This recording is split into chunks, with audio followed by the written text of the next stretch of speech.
Messieurs les ambassadeurs, Mesdames et Messieurs les membres de l'Académie royale des sciences économiques et financières d'Espagne et de la Fondation Jean Monnet pour l'Europe, Mesdames, Messieurs.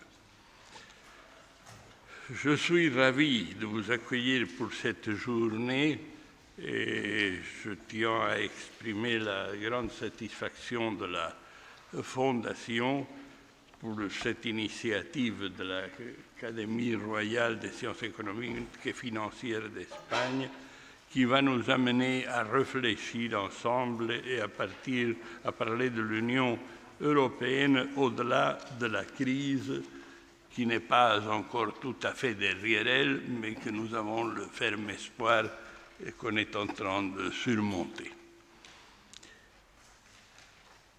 Depuis 2008, cette crise nous fustigue.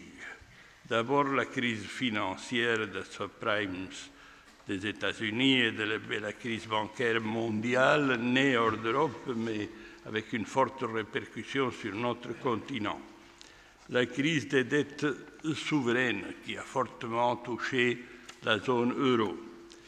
La crise économique avec son corollaire triste du chômage et la crise sociale avec des manifestations, des indignations dans de nombreux États membres de l'Union européenne. C'est une crise qui n'est pas terminée, même si le plus dur semble être déjà derrière nous, mais c'est somme toute une crise salutaire. Jean Monnet disait dans ses mémoires « J'ai toujours pensé que l'Europe se ferait dans les crises et quelle serait la somme des solutions données à ces crises. » On constate une fois de plus que l'Europe se fait par la somme des solutions données aux crises successives.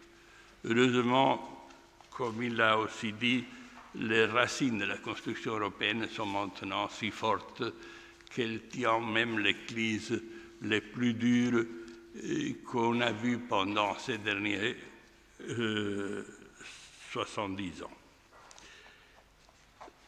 La Fondation Jean Monnet a même fait de ce thème l'objet d'un colloque, puis d'un cahier rouge il y a quelques années. Et on peut penser que l'histoire se répète, de façon différente, mais se répète. On doit constater aussi qu'un nombre impressionnant de mesures et d'instruments ont été adoptés au niveau européen, parfois d'une façon qu'on pourrait penser trop précipitée, mais la réalité a des urgences qu'on ne peut pas accommoder à la nécessité de décision, c'est celle-ci qui doit s'ajuster aux urgences. Des réformes structurelles nécessaires et profondes ont été engagées. Et il ne faut pas se cacher qu'un fonds de secours pour près d'1 milliard d'euros, c'est-à-dire une grande opération de solidarité, a été engagée et que l'Union européenne a démontré qu'elle ne voulait pas laisser tomber aucun État, même le plus petit, même celui qui a une force économique qu'on pourrait penser insignifiante. Nous sommes tellement embriqués entre nous que nous ne pouvons plus nous permettre ce luxe. Évidemment, il y a aussi des sources d'inquiétude. Le Conseil européen a dû faire face à des situations qui n'étaient pas prévues dans les traités, même dans sa dernière version de Lisbonne. Donc il a monté en puissance parce qu'il a eu à combler une lacune. Des traités ont dû être adoptés en dehors du cadre communautaire, le traité budgétaire, le mécanisme européen de stabilité. L'espoir et même l'engagement, c'est de revenir au cadre communautaire, mais ça va prendre encore du temps. Il y a un risque d'une dérive vers l'Europe à la carte, car en fait, ce qui s'est produit pendant ces années, c'est que nous nous trouvons devant une Europe à deux vitesses.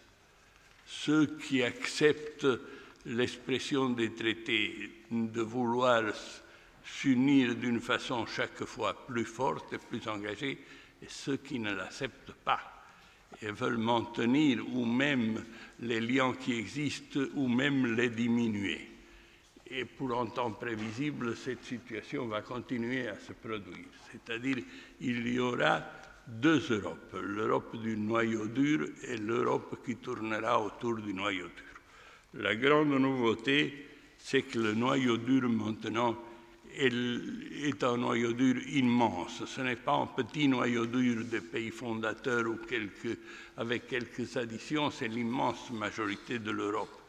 Il y en a 22, 23 sur 28 qui veulent être dans le noyau dur, qui veulent être à la première vitesse. Certains ne peuvent pas encore par leur situation, mais leur volonté est là. Et ça, c'est en fait qui a une signification politique, car ce n'est pas la même chose d'avoir une petite Europe forte et une Europe très floue et extense qui tourne autour que d'avoir un noyau dur fort et décisif qui peut marquer la ligne de l'Union, même si les autres prennent une vitesse plus ajustée à leurs demandes ou à leurs expectatives. Nous ne pouvons pas oublier que les citoyens s'éloignent d'Europe ou même attribuent aux institutions européennes toutes les rigueurs budgétaires qui ont été nécessaires par leur comportement dans le passé. Eh bien, tout cela est l'objet de notre réflexion d'aujourd'hui, tout en réfléchissant au fait que cette Europe qui a tant de problèmes reste attractive. Il y en a beaucoup qui veulent entrer. On parle de quelques-uns qui voudraient sortir, mais encore cette décision ne s'est jamais matérialisée et les autres se pressent à la porte. Et que l'euro lui-même, qui à un moment semblait être en danger, est maintenant complètement consolidé. Et il y a un nouveau pays, la Lituanie, qui est sur le point d'entrer et des autres viendront après. Mais je ne veux pas incider sur ce sera les conclusions ou le résultat des débats. Je voudrais simplement remercier très sincèrement les membres de l'Académie royale d'Espagne et de la Fondation pour participer à cet acte conjoint. Nous espérons que ce sera une première manifestation d'une tendance que nous voudrions qui se soit consolidée. Je veux accueillir les 4 intervenants principaux. Mon président de l'Académie royale des sciences qui va présider cet acte avec moi, les 2 ambassadeurs d'Espagne, l'ambassadeur qui représente dans cet acte la Confédération, et leur remercier pour leur appui à ce moment et pour l'appui du roi d'Espagne et l'appui du président de la Confédération. Ce matin, nous examinerons le volet interne de l'Europe, c'est-à-dire quelles sont les relations entre les États membres de l'Union au-delà de la crise, notamment au sein de leurs institutions communes. Quelles seront les valeurs encore partagées? Que deviendra le concept de citoyenneté européenne? Dans la séance de l'après-midi que mon ami M. Khilaloucha va présider et modérer, on verra comment l'Union européenne se projettera-t-elle dans le monde, comment envisagera-t-elle ses relations avec ses voisins, notamment dans l'espace méditerranéen, l'importance de la dimension extérieure au-delà de la crise. Est-ce que l'Union doit se replier sur elle-même ou est-ce qu'elle va continuer sa ligne qu'on se unit pour avoir un rôle dans le monde? Je veux finir avec un remerciement particulier à M. José Daniel. C'est lui qui a eu l'idée de cette rencontre. Il est membre de l'Académie et de la Fondation. Il a assuré le contact et il a participé d'une façon très active et efficace aux préparatifs de cette journée. Sans lui, on peut dire qu'elle ne serait peut-être pas produite, et en tout cas qu'elle ne se serait pas produite avec l'efficacité que nous espérons. Et je termine en vous communiquant que dans la session d'hier, le Conseil exécutif de la Fondation a approuvé l'entrée dans le Conseil de la Fondation de M. Jaime Gilaluja et de M. Lorenzo Gascon, qui seront dorénavant nos collègues dans la Fondation et qui nous donneront une main forte dans nos travaux. Je vous désire à tous, monsieur, une matinée et un après-midi fructueux et un échange de vues qui puisse nous permettre de voir le futur. L'Union européenne a été toujours un exercice de regarder en avant. C'est ce qui fait fréquemment la différence avec les États membres. C'est une politique qui forcément doit s'orienter vers l'avenir, qui doit forcément chercher de nouvelles solutions pour des problèmes nouveaux. On a comme contrepartie l'assurance que le travail que nous ferons aujourd'hui n'est pas un travail inutile, qu'il servira à quelqu'un, on ne sait pas si dans 10 ans ou dans 20 ans ou dans 2 ans, mais l'important c'est que les idées restent, font son chemin, et à un moment on a recours à ces idées pour la solution d'un problème concret. Bon travail et merci.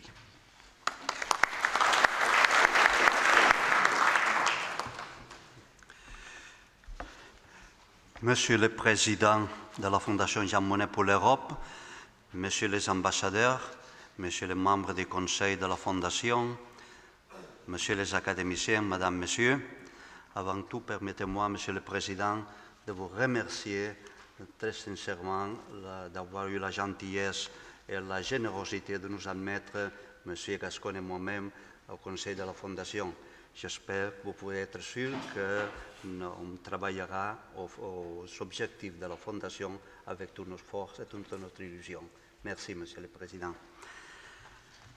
Une fois de plus, la Royal Academy de Sciences économiques et financières d'Espagne traverse les frontières du pays qui l'a vu naître pour partager avec le monde de la science et la culture des connaissances et des travaux en vue d'approfondir les unes et les autres les secrets cachés des processus récessifs et dépressifs qui troublent l'harmonie européenne et qui provoquent l'angoisse et l'inquiétude des millions de citoyens de notre vieux continent.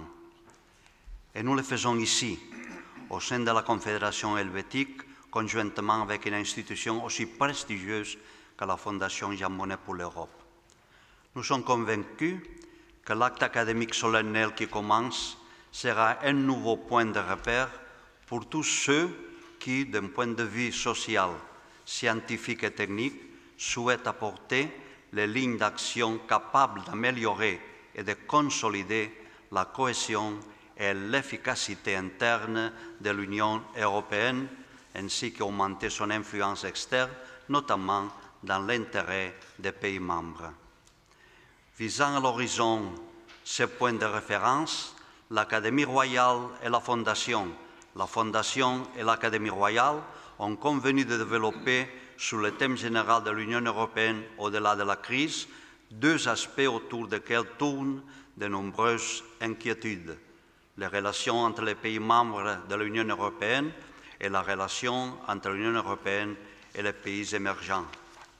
D'illustres personnalités de la vie sociale et politique européenne nous accompagnent aujourd'hui, ainsi que des représentants du monde académique. Ils vont nous offrir leurs réflexions bien méditées, qui seront très utiles en ces moments délicats que notre continent subit actuellement.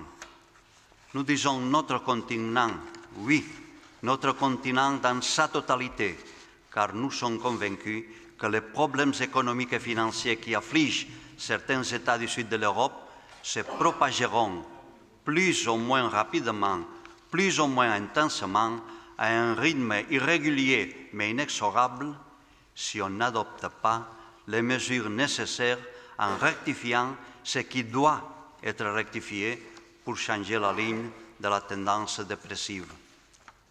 Outre les problèmes qui ont frappé l'Islande, l'Irlande d'abord, puis de la Grèce, du Chypre, du Portugal, de l'Espagne et de l'Italie, d'autres pays peuvent être contaminés, car certains ont déjà montré quelques symptômes de faiblesse. Nous ne pensons pas que l'Union européenne puisse absorber, par exemple, un long processus régressif de la France sans subir de grands traumatismes. Toutes les mises au point situent les causes de cette situation dans les décisions prises par les derniers responsables économiques. C'est peut-être vrai, mais comme nous l'avons commenté à plusieurs reprises avec le vice-président Dr Lorenzo Gascon, elles ne sont pas la cause, mais bien un effet du changement profond de la mentalité, des habitudes, en somme, des valeurs d'une nouvelle société qui est en train de se former. La cause de tous nos maux est donc l'existence d'une crise sociale due au changement de notre société. On a pu constater que les pays qui ont pratiqué l'austérité approfondissent et allongent leur récession. L'Espagne, mon pays, est une d'entre eux. On peut démontrer facilement, comme l'a souligné Stiglitz, que ce n'est pas la dette qui cause la récession, mais que c'est la récession elle-même qui fait augmenter d'abord le déficit et au fur et à mesure que passent les années, la dette.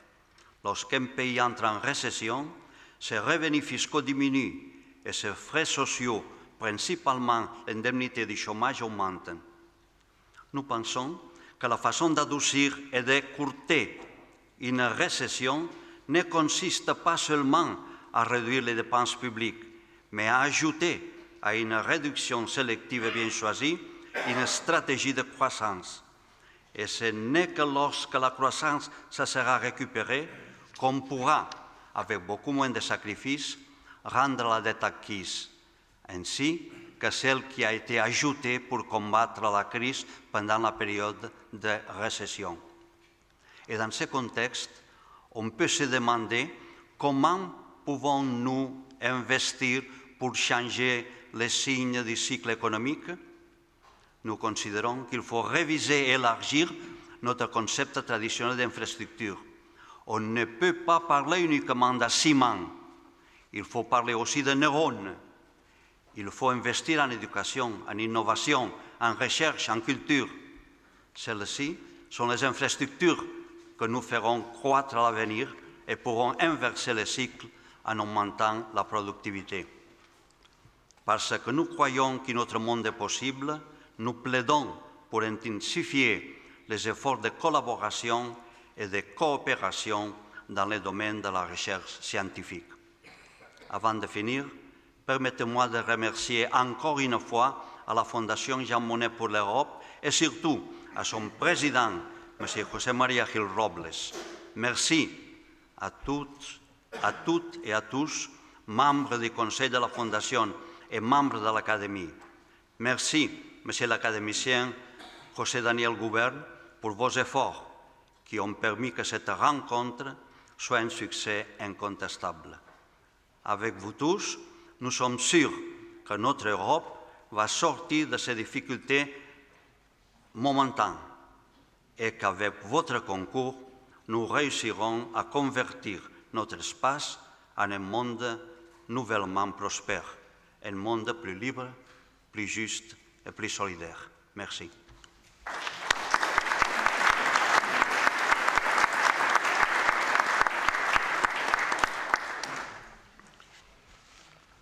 Je donne maintenant la parole, merci Monsieur le Président, je donne la parole à Monsieur Miguel Ángel de Frutos Gómez, ambassadeur d'Espagne à Berne, qui nous fait l'honneur d'être avec nous ce matin. Monsieur le Président de la Fondation Jean Monnet, Monsieur le Président de l'Académie royale des sciences économiques d'Espagne, Mesdames, Messieurs, les organisateurs de la soirée académique qui a lieu aujourd'hui concernant la position de l'Union européenne au-delà de la crise ont bien voulu me demander de prendre la parole en guise d'ouverture de l'acte qui va se dérouler tout de suite. Notre activité aujourd'hui est placée sous le haut patronage de Sa Majesté le Roi d'Espagne et de Son Excellence le Président de la Confédération suisse. C'est donc avec un grand plaisir que je m'adresse à vous, brièvement, avant que les contributions substantielles des conférenciers qui aborderont en profondeur des aspects importants de la situation actuelle de l'Union européenne, de ses relations entre les pays membres et des relations avec les pays émergents, notamment ceux qu'on appelle de façon convenue les BRICS. Avant d'écouter votre diagnostic sur l'état actuel de l'Union et de sa projection dans l'avenir, je voudrais partager avec vous quelques réflexions d'une portée générale et d'un caractère plutôt éthique, qui m'ont été suggérées non seulement en tant que représentant de mon pays, mais aussi en tant qu'Européen convaincu qui a traversé avec des millions d'autres concitoyens européens cette crise tellement sévère et dont on commence à peine aujourd'hui à entrevoir quelques lueurs au bout du tunnel. Vous savez tous mieux que moi que la crise économique et financière qui s'est installée en Europe ne disparaîtra pas en un tour de main, par le seul effet miraculeux de la rigueur prônée par les États membres partisans à outrance d'une austérité budgétaire. L'étape de l'austérité financière a pris très longtemps. Ce s'est fait dans l'assainissement des banques pourries par des dettes d'État ou par des créances douteuses sont connus de tous. Mais il faudrait dire que l'Europe, encore éminemment désunie, a échoué là où d'autres pays ont réussi à inverser les cours des choses. Malheureusement, et malgré des réussites réelles et évidentes de mon pays dans la lutte contre le déficit budgétaire et les mauvaises banques, la récession et la stagnation semblent gagner du terrain. Je parle seulement de la réalité espagnole. Je fais des vœux pour des prédictions positives, pour que des prédictions positives s'accomplissent. Mais il me semble que l'Europe manque bien d'élan pour relancer l'investissement et la consommation qui sont indispensables pour augmenter et soutenir la croissance et la compétitivité. Dans cet ordre de choses, j'ai vu éclore dans mon pays des mouvements et des courants de pensée qui mettent en cause l'utilité des politiques économiques et financières sans l'accompagnement d'une profonde révision des structures sociales. Les mesures adoptées par les gouvernements de l'Europe du Sud vont sûrement dans la bonne direction, mais le coût humain a été exorbitant. Les pays du Sud ont été critiqués d'avoir vécu au-dessus de leurs moyens et de leurs possibilités. Si nous suivons attentivement l'évolution récente de certains de ces pays, l'accusation est en partie vraie. Mais il n'en reste pas moins que l'homme de la rue qui s'est efforcé d'améliorer son niveau de vie, qui a probablement dépensé sans compter, n'est ni de loin le principal responsable de la crise. L'activité et l'avidité d'une partie du secteur bancaire et du secteur financier qui ne visait qu'au bénéfice immédiat a un effet beaucoup plus meurtrier sur l'économie et sur la société que les aspirations, les rêves ou l'endettement des citoyens moyens. Les pays de l'Europe du Nord regardent parfois avec méfiance l'insuccès réel ou apparent des pays du Sud pour s'en tirer de la crise. Les mots d'ordre que nous recevons de nos amis du Nord qui ont su échapper aux aspects les plus délétères de la crise prônent toujours l'austérité comme panacée universelle. Ces pays semblent parfois oublier qu'il y a tout un côté involontaire de la souffrance et, si vous me permettez d'employer un très grand mot, le désespoir d'une grande partie de la société. L'Espagne ploie sous le fait d'un taux de chômage qui atteint ou dépasse 25% de sa population active. Il ne faut pas faire un grand effort d'imagination pour se mettre à la place de ceux qui ont perdu le travail et qui frôlent le seuil de la misère. La seule austérité budgétaire qui ne viendra jamais à bout de la souffrance de ces 5 à 6 millions de chômeurs. Nos sociétés ont besoin des politiques plus flexibles qui permettent de susciter la croissance, de protéger les plus démunis et de créer des emplois. Le président du gouvernement espagnol a très bien résumé la situation lors d'une conférence de presse le 8 avril 2013. L'Europe doit faire un effort conjoint pour réaliser des réformes vraiment européennes. De ce moment, je crois absolument nécessaire de travailler toujours pour l'intégration européenne. S'il y avait en Europe une union bancaire, la crise de Chypre n'aurait pas eu lieu et on aurait évité ainsi beaucoup de problèmes. Nos programmes de réformes et de mesures pour contrôler les déficits doivent être accompagnés de politiques pour développer la croissance et d'accès au financement de nos entreprises, mesures dans lesquelles l'Union européenne, dans son ensemble, joue un rôle fondamental. Fin de citation. Permettez-moi d'ajouter qu'actuellement, un des obstacles majeurs pour atteindre cette intégration, aussi profonde que nécessaire pour la survie de l'Union européenne, est de réduire l'idée d'une Europe au Conseil étroit mise au service des intérêts nationaux et qui pliait aux intérêts purement des partis. Dans ce sens, les États membres ont besoin d'une stratégie de plus longue haleine en vue de parvenir à ce but de grande transcendance qu'est l'Union européenne dans un monde de plus en plus globalisé, afin de le faire primer sur des succès à court terme comme le simple triomphe dans des élections nationales.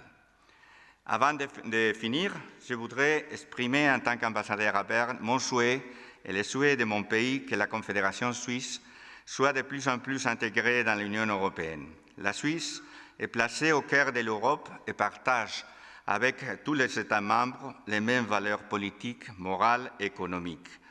Dans cette intégration, nous ne pouvons qu'obtenir des bénéfices mutuels et une puissance renforcée pour faire face à tous les défis que le monde de nos jours nous pose. Je tiens à vous remercier de votre aimable attention. Merci.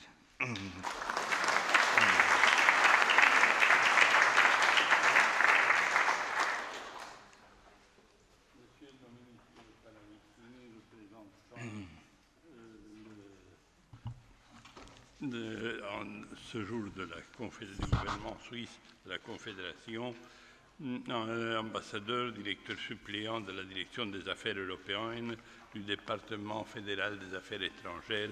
Vous avez la parole. Merci beaucoup.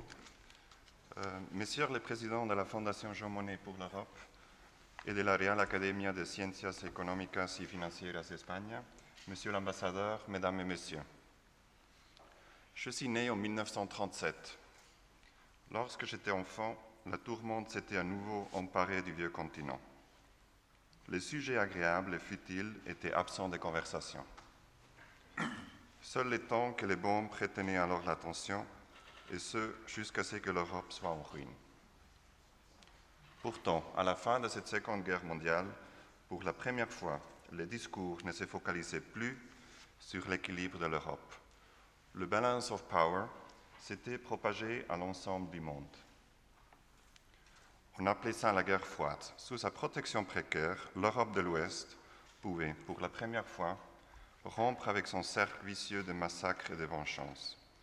D'un éternel champ de bataille allait alors émerger un véritable laboratoire de démocratie. Un laboratoire de démocratie, la Suisse en fut également un. Plus tôt dans l'histoire, après que Napoléon ait balayé l'ancienne confédération poussiéreuse. Ce fut une expérience plutôt pénible. Il a fallu un demi-siècle, avec bon nombre de soulèvements et de petites guerres, avant que nous ne devenions un État relativement moderne. C'est le même chemin que suit l'Europe aujourd'hui. Et pour elle aussi, l'expérience s'avère plutôt pénible. Mais la Suisse, elle est concernée, elle aussi, car la Suisse est notre patrie, mais la patrie de la Suisse est l'Europe. Cette Europe, au sein de laquelle les grandes puissances ont cessé de s'entretuer depuis plus d'un demi-siècle. Cela ne s'était encore jamais produit dans l'histoire. Nous sommes les premiers êtres humains à pouvoir le vivre. Cette paix est aussi la nôtre. Cela signifie que la responsabilité vis-à-vis...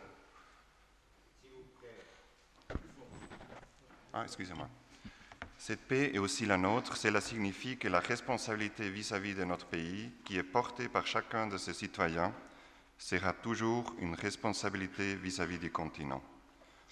Peu importe comment nous nous positionnons vis-à-vis de l'Europe politique d'aujourd'hui, toutes les opinions, aussi différentes soient-elles, ont leur raison d'exister.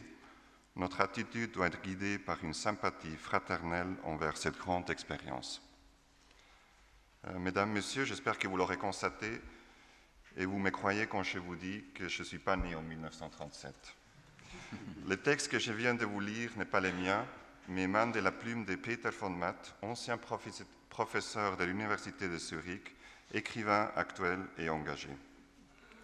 Si j'ai choisi de vous lire cette petite traduction adaptée d'un passage de son dernier livre, Das Kalb vor der Gotthardpost, c'est parce qu'il illustre, à mon sens, d'une manière beaucoup plus poétique que ceux que j'aurais pu écrire moi-même, la position du gouvernement suisse.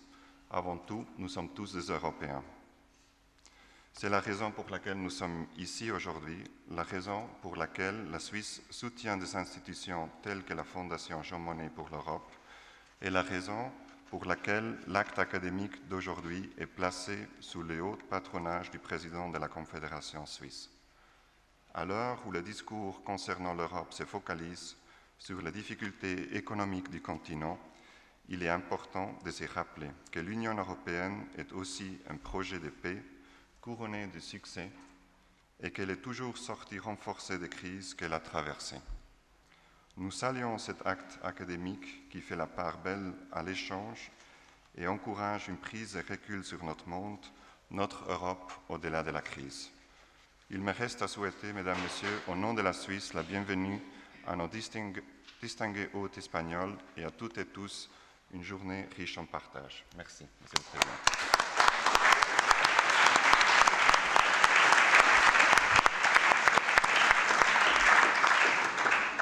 Merci, Monsieur Paravicini. Et maintenant, nous allons commencer la première séance, la séance de matinée. Je demande à nos deux participants ambassadeurs de laisser leur place aux deux personnes qui doivent faire les introductions à notre débat du matin, et je tiens à leur remercier aux deux encore une fois leur effort et leur solidarité.